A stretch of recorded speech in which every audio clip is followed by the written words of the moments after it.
7-8 simple interest. What I want you to do is go ahead and hit pause and copy this down, and then we'll talk a little further. Alright, principal. That is the amount of money deposited or borrowed. So if you're going to deposit money, for example Christmas money that you got, you would put that into the bank. That is the principal. That amount of money is what if you got $100 for Christmas, that's the principal, the $100. If you're gonna borrow money, let's say when you get a little older, you're gonna borrow money to purchase a vehicle, a car. You would the actual amount of money that you're gonna borrow, that's the principal. Okay. Now, simple interest is the amount paid or earned for the use of money. And again, we're going to talk further about this on Tuesday in class. But the interest, okay, we're going to say the amount of money paid. For example, when you borrow money for that car, let's say you're going to borrow $5,000 for a car from the bank, you're actually going to pay more than that to the bank. Let's say $6,000 over that 5-year loan. You're gonna owe the bank a certain amount of money for borrowing it. Okay, they're not just gonna loan it to you and not charge you anything above and beyond the $5,000. You're gonna have to pay them a certain amount in order to borrow it. That's the interest.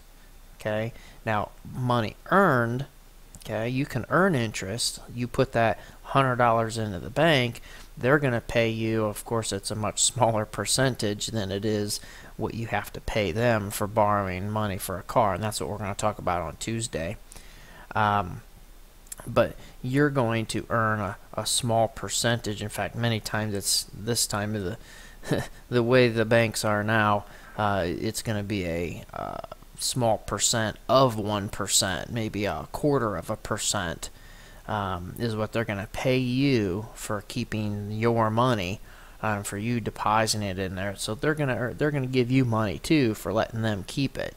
We'll talk more about that whole banking process of them paying you for money and what happens with your money in the bank and how it's used to distribute or to loan to others, and they make money off of that and the whole banking system. So we're going to talk further about that. So then we have a formula. There is a simple formula to solving this, and it is I, which stands for interest, equals the principal rate times the time. So principal times the rate times the time, PRT. That is what we are going to be using to solve this. Now, something that you have to pay attention to is what these are actually meaning. Well, principal, as we talked about, is the amount of money. The rate is the annual interest rate. Annual meaning 12 months, okay, one time a year, and you write that as a decimal. Okay, again, it's going to be written as a percentage. That's the interest rate, so it will be written as a percent. So you're going to have to write it as a decimal point. And then the time, this is the one that a lot of times confuses students. Time expressed in years. For example, okay, now obviously if they tell you it's in 5 years, then you write 5 in here. If it is, for example, 3 months, okay, it's actually going to equal 0.25 of a year. It's 1/4 of a year. Here's the fraction, 3 months to 12 months. So 3 over 12, which equals 1/4, okay, which in decimal form is 0.25. So that's how you're going to have to work that. So we'll talk further about that as we do some of these problems. For this sample, sample A, it says find the simple interest earned to the I didn't put round in here. It says find the simple interest earned round to the nearest cent for each principal, interest rate, and time. Okay, so you're going to round that. Letter A, it says $640 at 3% interest rate for a period of 2 years. Okay, so you're going to take the $640. Again, we're going to write down our formula, PRT. Okay, that's what our interest is going to equal. So my principal is $640. My rate, and again I have to write this as a decimal, so 0.03, 3/100ths, again our percent, 3 over 100, so then we write it 3/100ths, times, and the time is in years, and they gave it to us in years, so it's times 2. So you simply take your calculator, and 640 times 0.03 times 2 equals, and it is 38.4. Now, we are dealing with what we're trying to find is the actual amount of money that is. Okay, that's the interest. So since it is 38.4, we have to remember we're dealing with money. Okay, so we add a 0 for our place value to make it to the nearest cent. Okay, so 4/10 is the same thing as 40/100ths. So that's why we add the 0 on there to give us $38.40. That's the amount of interest, okay, that is earned. So we're talking about what's earned. We're putting $640 into a bank, and they're going to give us 3% over a 2-year period of time. You would make $38.40 for that simple interest, okay, on the $640. Okay. What I want you to do is hit pause, and I want you to again use the formula PRT, and don't forget about our months. It needs to be written as years, so be very careful with that. So go ahead and hit pause and see if you can get the same answer we get. Alright, now you're going to take my P for principal, which is the $1,200, times my interest rate, which is needing to be written as a percent, or the percent as a decimal, which was move it out over 2 times, dividing by 100, either way, so 0.039 times my 8 months. Now what you need to do with this is write it as a fraction, 8 out of 12. You can then reduce that, or you can convert that to a decimal point if you like. It doesn't matter. So 8 divided by 12 is going to give me 0.6. Well, basically it's point. We can reduce this. I'm going to show you here real quick. Divide it by 4, and you get 2/3. So many of us will probably realize that my 2/3 is equal to 0.66 repeating, or if you want to round that to 0.67, you could do that as well. Okay.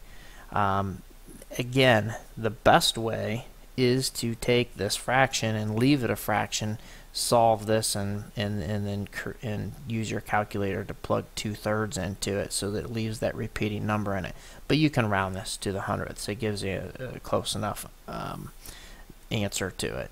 So 1,200 times 0.039 times 0.67. So go ahead and do that.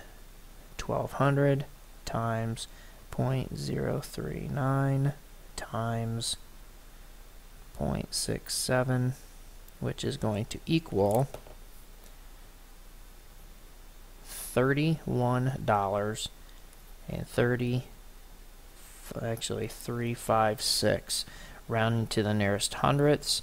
So you're going to get your $31.30. This is going to round, since this is a 5 or larger, round up, so 36 cents.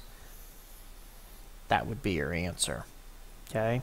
Now if you would have taken 1,200 times 0.039, you would see that you get 46.8.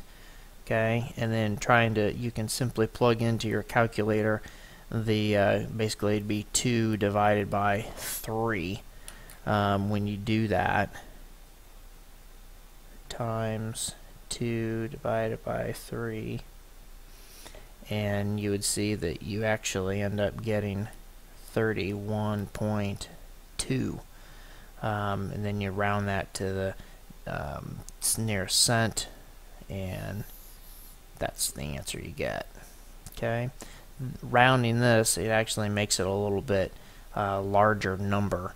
If you let it run out to where it's all those repeating sixes, it gives you a smaller number, and that's why you're off by the amount of cents, 16 cents in this case.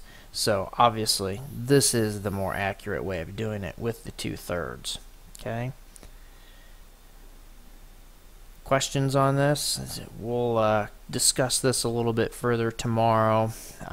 As I look at this problem, I'm definitely wanting you to write it like this into your calculator to give you the most accurate. Obviously, going to a bank, they're going to be the most accurate. Those pennies add up, so let's stick with our most accurate answer, and using that 2/3 of a fraction is going to be certainly the best. Okay. Find the simple interest paid to the nearest cent for each loan, interest rate, and time. Please go ahead and hit pause. Again, this is the amount paid instead of what's earned. And go ahead and hit pause. We'll see what you get.